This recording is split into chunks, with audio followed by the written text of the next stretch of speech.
Support the Amigos podcast and keep the Amiga goodness flowing for just $1 a month. Visit our page at patreon.com/AmigosPodcast.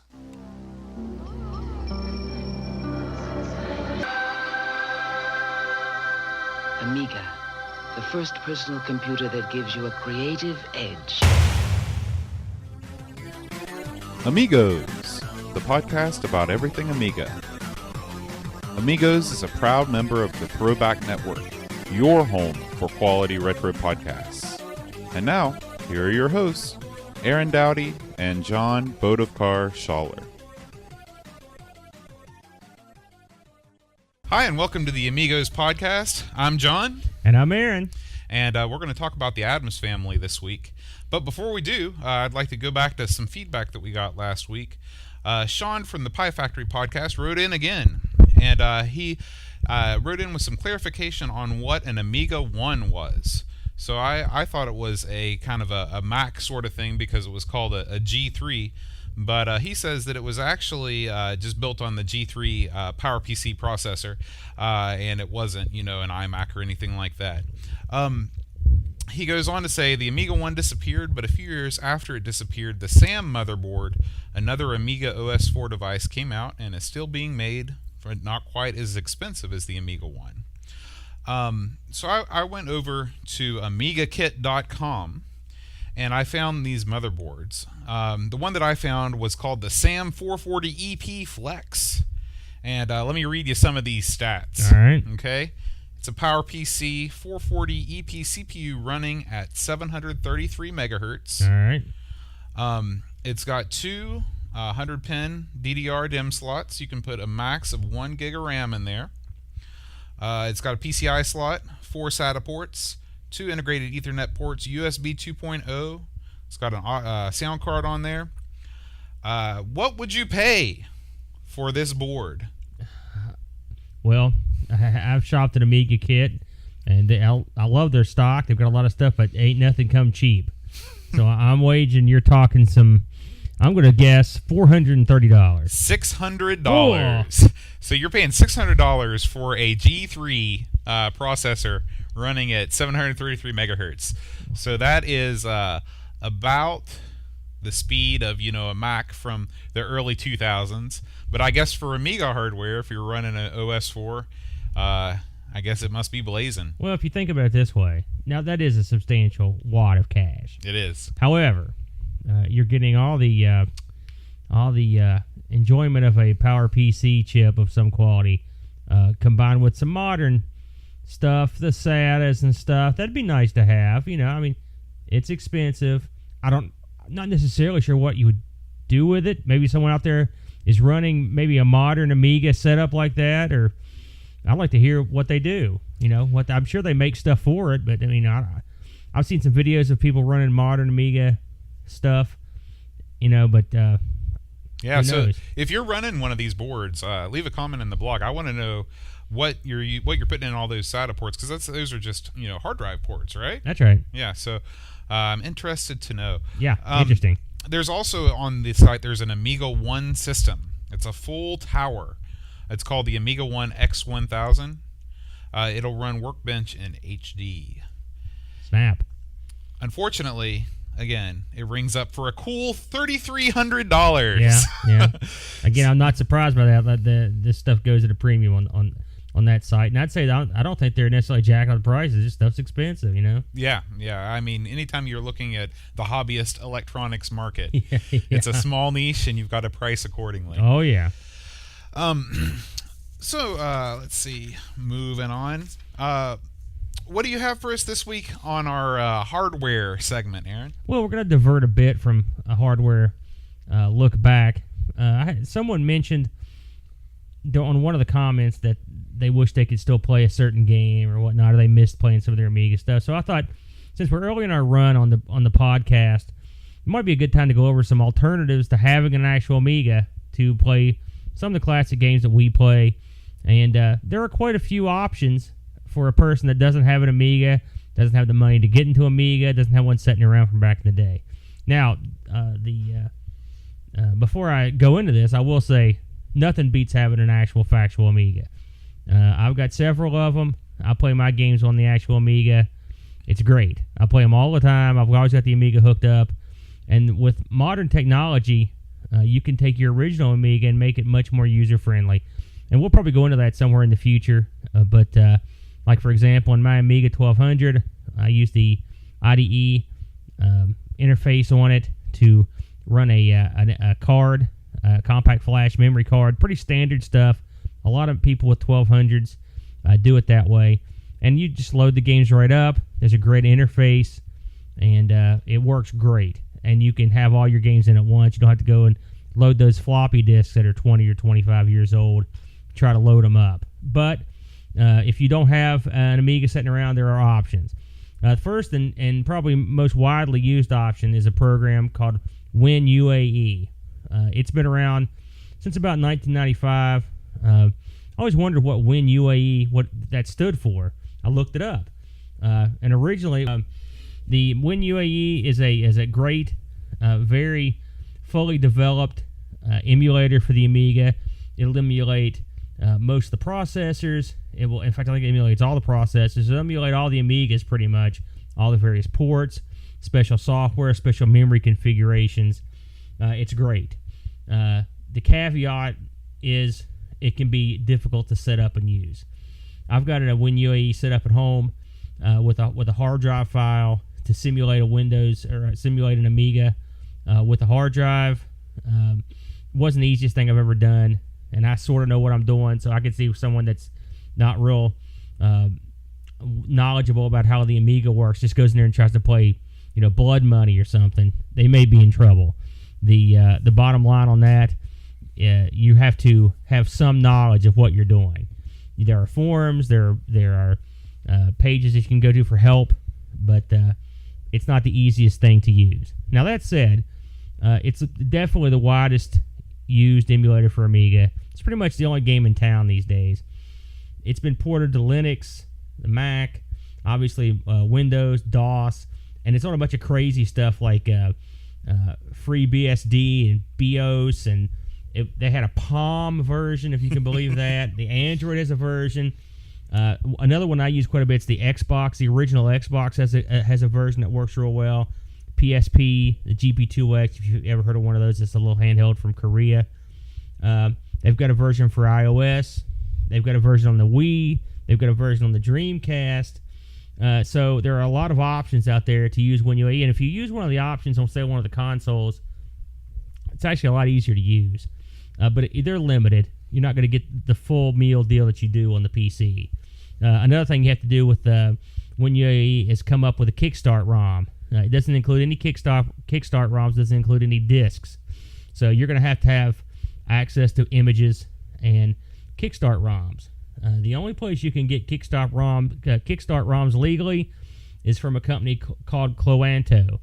They have all the rights to the Kickstart ROMs.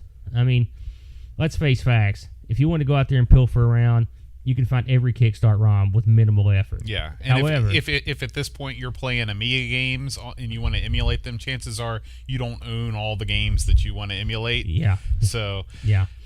That much said, Cloanto is a good company. I'll get to them in a second because they have another product that I want to talk about.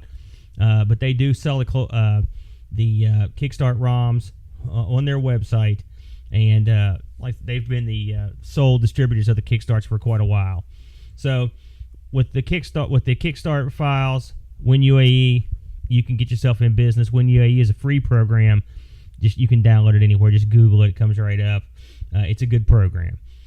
Second on the list is going back to Cloanto. They make an excellent package called Amiga Forever. I have used Amiga Forever. It's an excellent little program. It basically simplifies the use of WinUAE. It's sort of like a front end that the games come out in packets. Each game you come up with to play, it will find basically it will set all the settings for you. You run it. It works. It's got a nice interface. They do a lot of updates. They continuously update it and put out new versions, and the Kickstarts will come with it. They also make an awesome program called Amiga Explorer. It lets you hook your Amiga up to your PC with a cable, and allows you to set the PC up as like a sort of like a hard drive for the Amiga and vice versa. You can basically transfer data back and forth. And you can also, that is one way you can actually legally pull your own ROMs off your own Amiga. So you can pull the Kickstart ROMs off your own Amiga with that? I mean, obviously not a 1000 like we talked about, but because it didn't have Kickstart ROMs, but all the other Amigas, you can go in and you can legally pull those off, make a copy of your own, if that's your thing. Mm-hmm. It's available to do it. And it's a good program. If for any reason, just for the Explorer, which I believe ships with Amiga Forever, but Amiga Forever, they constantly update it. It does a real good job, and it's pretty inexpensive. It's pretty reasonable. I think it starts at about $10, and they have different kind of levels. And I think it includes a bunch of games at the higher levels and some demos. Mm-hmm. And when I say demo, I don't mean demos of games. I mean like demos, like Amiga demos, which has a whole other topic. This special demonstrations of the hardware, what the hardware could do with software and music and whatnot. But excellent program. I recommend Amiga Forever. The times I've used it, I've always enjoyed it. The third possibility to play games, and now this we get into sort of a quasi-legal area here, okay? And when I say quasi-legal, I sort of mean not legal. But I'm going to mention it just because it's a handy tool. That's a group called The Company. I got into The Company pretty much right out of the gate. I stumbled onto them. Started working in the mailroom. Yeah. What they are, and they have a website. We'll put a link to it. And I know Boats put on that site. They basically took Amiga games, they took WinUAE, they took the Kickstart ROMs, and they mush everything into one executable file. It's no muss, no fuss. If I download, let's say, Battle Chess, and it's one exe file, it's for Windows, it sets on your desktop or wherever you put it. You double click on this, it doesn't install, it doesn't uncompress, it plays the game. They've streamlined the interface. Usually you hit F12, I believe. It comes up, you can set up your ports, you set up your joysticks, you set up the sound, you set up everything. It's very simple and it works very well. They have, at last count, they had almost 500 games supported for the Amiga. They run the gambit, and another thing about it that's nice is it's a heck of a lot faster than using the discs. I can tell you that. If you've got a game that has multiple discs, let's say Body Blows, for example, or Street Fighter 2, God forbid, that you want to play that on the Amiga, you can run these, and there's no swapping. It takes care of all that for you. So it's an excellent tool. They also have some demos. They also have a few apps that were on the Amiga as well that you can check out. But it's mostly games. I will say that if you're running a Windows 8 or 10, they broke support for a large chunk of these games. I will say the company has been revising the games. If you get anything that is marked version 2.6 and up, you should be okay to play on the newer OSs. If you don't, you're going to have to play them on something else. I don't know of a workaround that will let you play them on the new OSs. So that's a thing. I think they're still cooking. I've checked their website occasionally. I haven't seen an update for a while, but I'm assuming they're still updating. And I guess the company is just a conglomeration of a bunch of guys that are. I mean, I don't know exactly even who they are. Per se, a bunch of different guys that are going in doing the games. I know there's different groups that are doing it, but I honestly don't know who does. Do you have any idea on that? No, I think when you're in that line of work, it's Fez and Fuzzy and Pirate McJoe, all the cracker names that. I think you're probably right. One last sort of wacky way you can play some Amiga stuff is on the web in your browser. There are a ton of sites out there. Again, legality questionable because Cloano owns those Kickstart images straight up, and then your various copyright holders are going to have copyrights to a lot of those games. I don't know how many have been released into the public domain. I think CinemaWare released some. I'm sure some have been released. I think the Grand Theft Auto series was released in the public domain, the old ones. But I don't know what else. But you're going to be seeing a lot more than that with this stuff. Again, these are like Java based. I think there's HTML5 based Amiga emulator that was out on the that was out for Chrome. I mean, and these are just websites you go to, and we'll try to link a few up. I looked at some, they're a little fuzzy. If you really want to play Amiga stuff and you don't have any other way to do it, that's a way you could give it a shot. And you might be able to go through and find one that you think is really solid. I had mixed results on the ones that I tried. To summarize, a great way to play the old Amiga stuff is on your old consoles, especially like the old Xbox. The Wii has an excellent, like I said, an excellent Amiga emulator. The GB2X has a pretty good one. The PSP, a lot of the old consoles that have been set up to support homebrew can play a lot of the Amiga emulation stuff. Then you can go out and find the games. There are ways to find them. I'm not going to go into them here for the obvious reasons, but if that's your bag and you want to try to find something that's been uploaded, they're pretty much all there. But there's plenty of ways to play. Hopefully you guys will play along with what we're playing and shoot us over your scores. Let us know how bad we are or how great we are, which is probably bad. And at least for those that haven't had a chance to play one, give it a shot. And hey, after you play some games, you might want to go out and buy yourself an Amiga. Yeah. All right, well, now it's time to move towards the game of the week. Amigos game of the week. All right, this week's game of the week is the Addams Family, and Aaron is kind of our resident expert on the Addams Family, and he's going to give us a little history lesson behind the franchise. Well, obviously the game was based on the film that came out, the Addams Family, based on the original TV show, which was based on a comic strip. The comic strip ran in the New Yorker for a long time. The fellow that made it, his name was Addams. It was the Addams Family. He came up with all the characters. It ran for quite a while. The characters survived intact pretty much from the old cartoons, like I said, the New Yorker cartoons.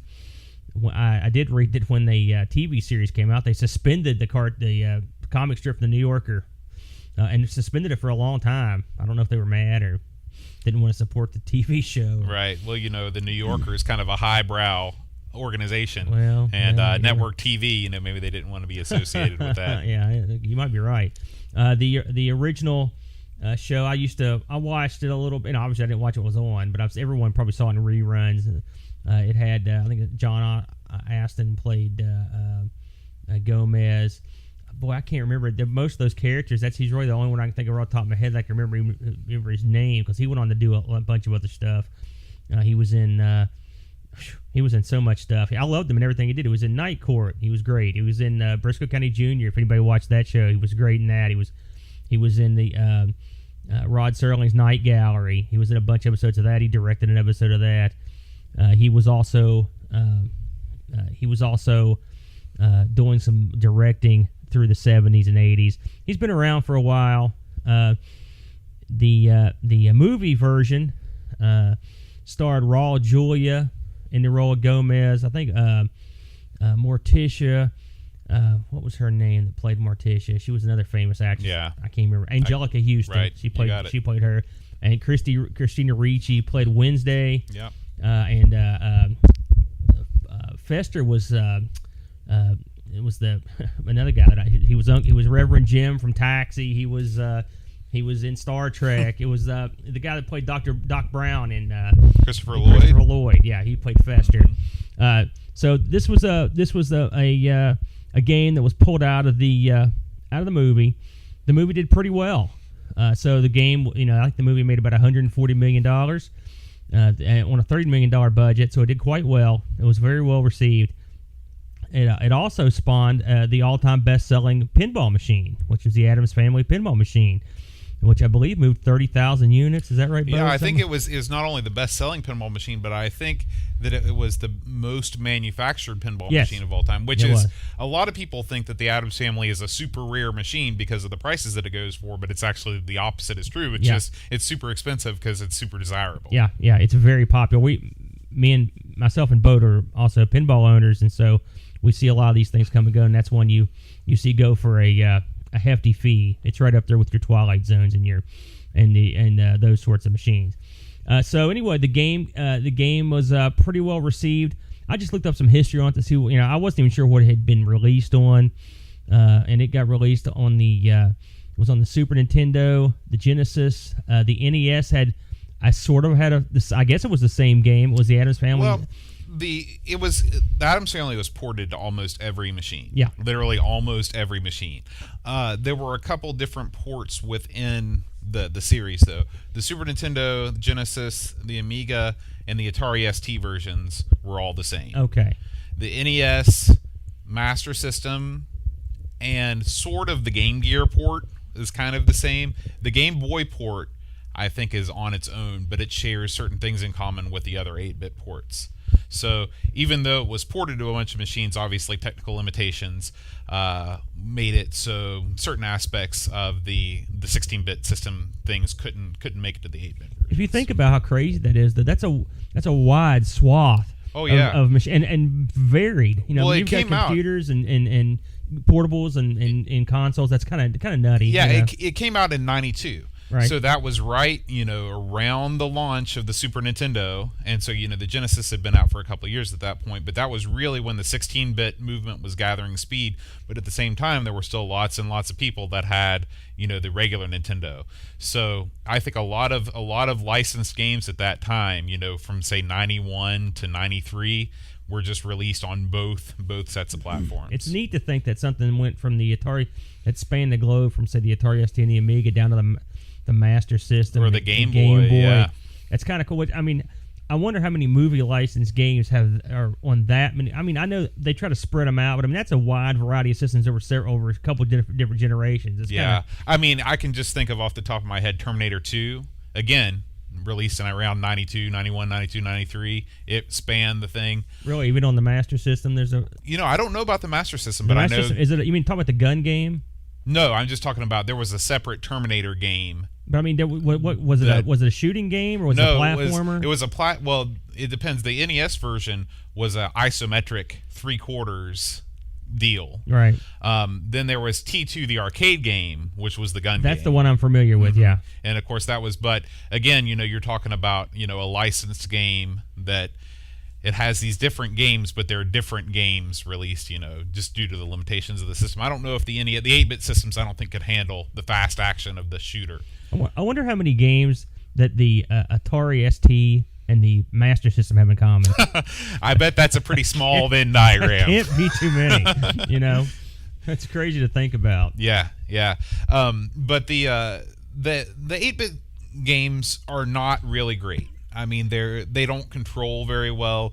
The goals aren't as immediately apparent as the 16-bit versions, but graphically they look good. And I mean, the whole theme of the Addams Family, where you're going into the mansion and you're exploring the rooms, all that is the same on all the different systems. That central premise. I had a quick look at the NES version. I looked at some of the 16-bit versions as well, and that's where I got confused because I knew they had an NES version, but I couldn't tell how closely it related to the one we played, the Amiga version. I'm guessing not. There's not a similarity. Yeah, it's got one of the same bosses. The bird makes an appearance, I think, in every port. Oh, that bird! But other than that, they're not very similar. I see. Just a couple statistics for the game. Not really statistics. The credits. James Higgins was the coder. I couldn't find anything else that he did on Lemon Amiga, but I'm sure he did other things. This is released by Ocean, by the way, published by Ocean, British developer, most famous for its licensed titles. Yeah. And or infamous, rather. This is... I was just thinking that, yeah. Graphics is Simon Butler, who did the game Elf. Did you ever play that on Amiga? I've had a cup of coffee with Elf, but haven't really dug into it. Okay. Put it on the list, Boat. All right. Elf is on the list. Warren Lancashire, a very British name, did Jurassic Park. Jonathan Dunn, he was the musician. He did Batman, the music for Batman, and also the music for Bart versus the Space Mutants. Okay. Out of all the different ports, the Super Nintendo is the superior port. I believe the Amiga version might have been released first. But I'd wondered about that, yeah. But the Super Nintendo version has more. They kind of have tiled backgrounds. Yes, instead of the black background. I'll tell you, when I first played this, and I don't come from a Nintendo background. I was playing mostly computer stuff. And I was really impressed. I was like, I thought, man, this really looks good. It played real well. And then I thought, well, after I give it a whirl, I'll go look at these other versions. And I was blown away at the Super Nintendo version. It's really, it looks a lot like the Amiga version with just an awesome background inset in there. And it really was a nice effect. And it seems like the Amiga could have pulled that off because it seems like that I read the Atari ST version had that too. And the Amiga was a match for the Atari ST any day of the week.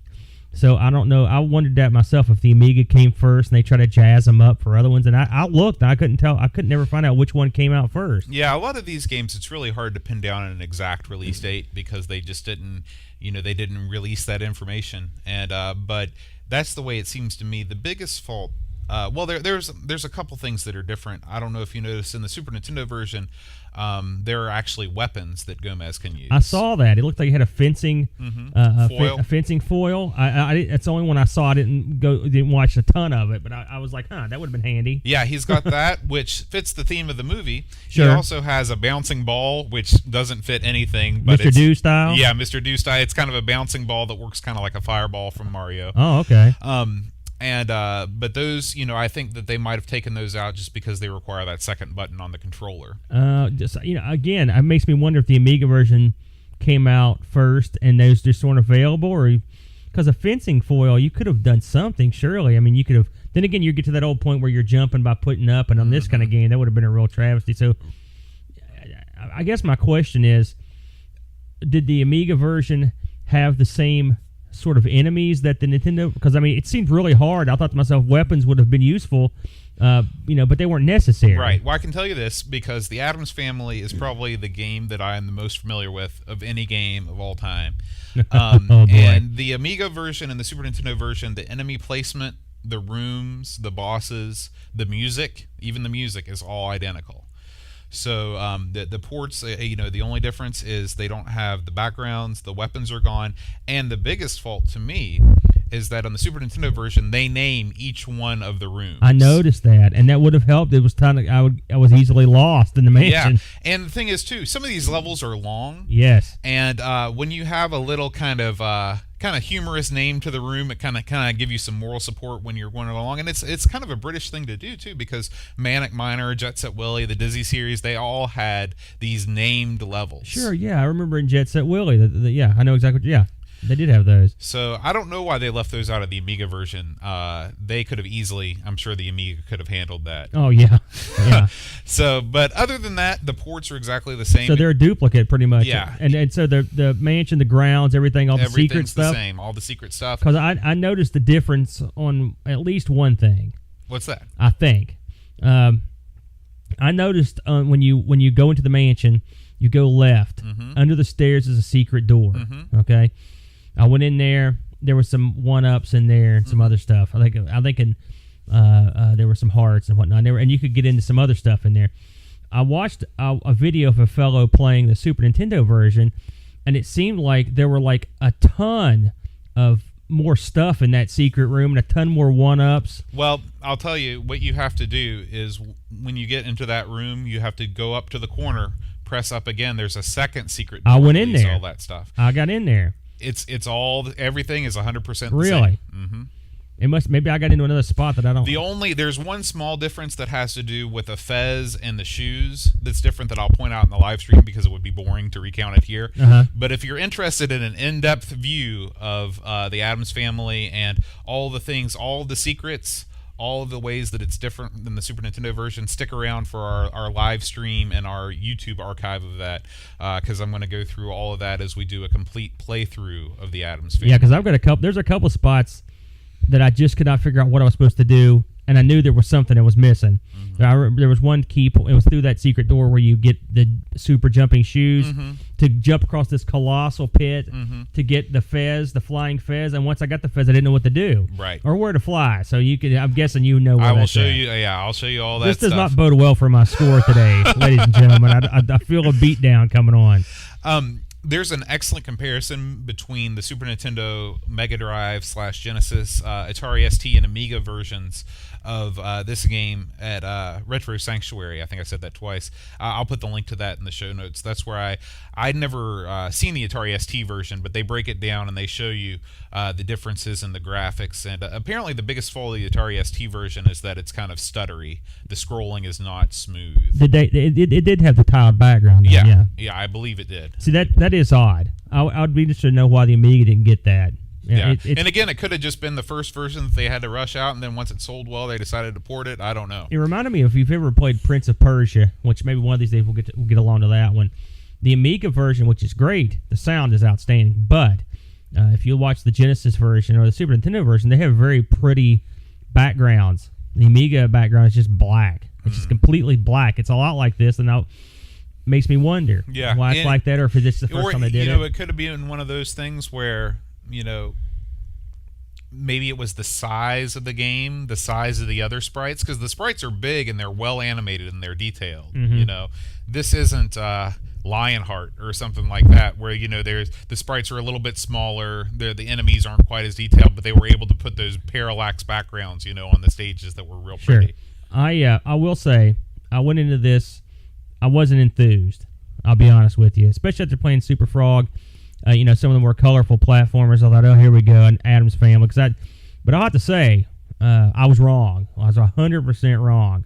Once I sat down and got my fingers on this thing and got in there and started looking around, it is I can see what all the hype is about. It is an outstanding game. The secret rooms and stuff really make it fun. The mansion aspect is a brilliant use of the intellectual property. To go through the mansion is neat. To see all their crazy rooms. Now, I mean, it's not for the faint of heart. This is a hard freaking game. I don't have the jack to get too far. Even with the extra men I found and some of the stuff I stumbled across, I don't have what it takes to get too far in this game. But it's a fun game. You can get enough extra men, I think, to where you can to try. Like you mentioned that bird. You had to climb up that tree. I remember I climbed up the tree the first time just to get that heart that's on the far side of the screen. And when I saw a bird up there, I about died. The thing killed me. And it was my life goal to kill this bird. And I'll tell you, I will straight up tell you that my best game ever, I had extra men built up, and I used every one of them trying to kill this stupid bird. And I could get him down to 2 hit points. And it was tough. You had to jump just on the top of his head. And if he touched any part of you, you're screwed. Mm-hmm. And you've got 2 hit points. It's tough. It's a tough game, but it's fun.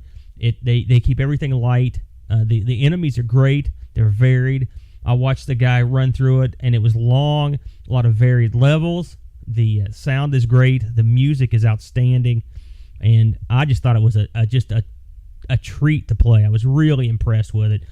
The controls are, unlike Super Frog, the controls are tight, I thought. I don't know how you felt about them. I thought they were tight. The jumping was tight. I didn't feel like the game was... When I died, I didn't feel like it was because the game screwed me. Right. I knew I'd screwed up. Mm-hmm. Generally, it was hard. You know when you're going to die. The little touches. When you don't do anything, Gomez looks up and taps his foot. Animation. Yeah, I love that stuff.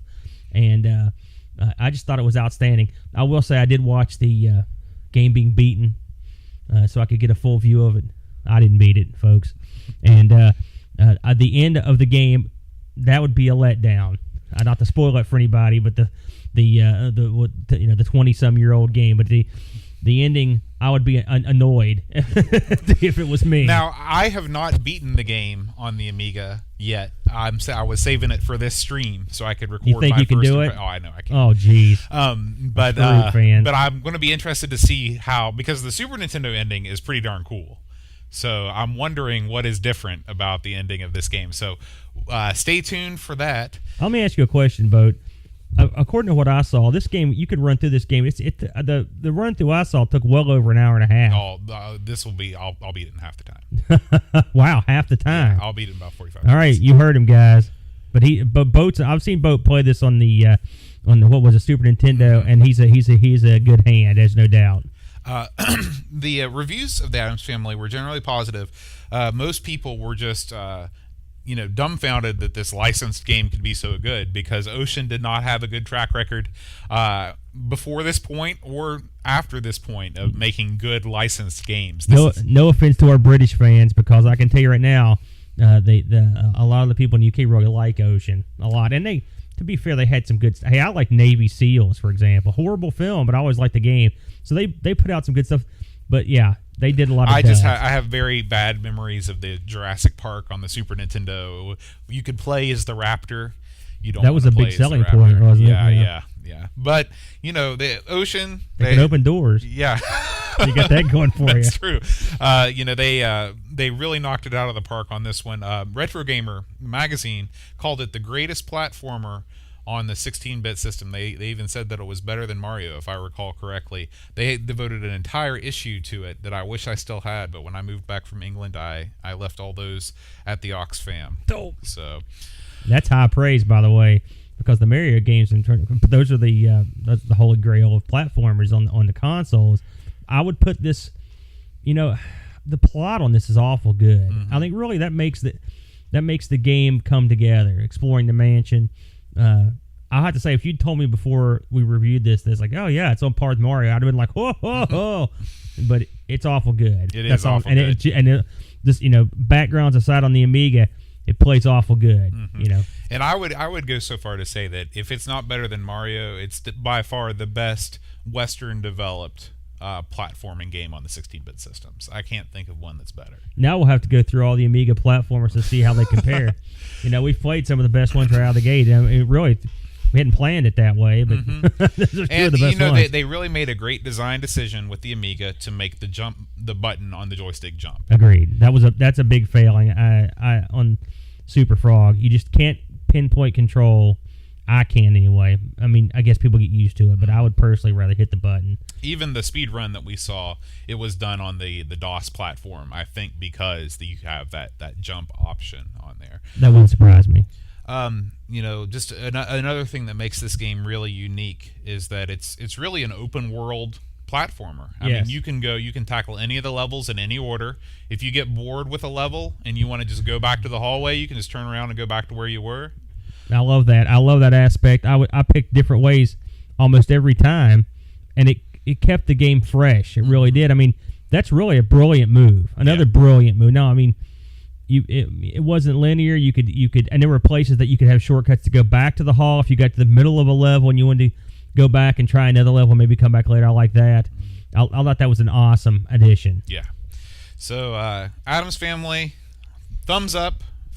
Oh yeah, two big, or at least 5 fingers up. Yeah, 2 sombreros up. Yeah. Oh jeez. might be a little racist. So that is Amigos review of the Addams Family. Love it. This has been Amigos podcast scores number 3. Scores, Mr. Boat. But before we go away, we need to do the scores. I forgot about the scores because I'm just so excired to. I think we should just forget about the scores. So, Aaron. What was your score? Well, as I mentioned earlier, there was one problem with this, and okay. When you died, you could not see your score. Oh, true, and it was killing me because I would have a good game going, and I would die, and then the score's gone in the ether. You could not find the score, so you had to be an eagle-eyed sucker and keep an eye on that score, or it was impossible to write down. This was the best score that I saw before I died, and the caveat to this. I chewed up 5 men trying to kill that stupid bird. I'll admit it. He had to die. But this was the best game I had. I hate to even say this, but my best game on one quarter, 26,530. That's what I had. All right. I did not record my score this week because I have not beaten the game yet, and so I'm eager to see what my score is after the game is complete. Hey, for now, I'm winning. So for now, Aaron is winning. Stay tuned for the live stream. Do you have anything else you want to say? Oh, what are we going to do next week? Next week, it's your choice. It's your week.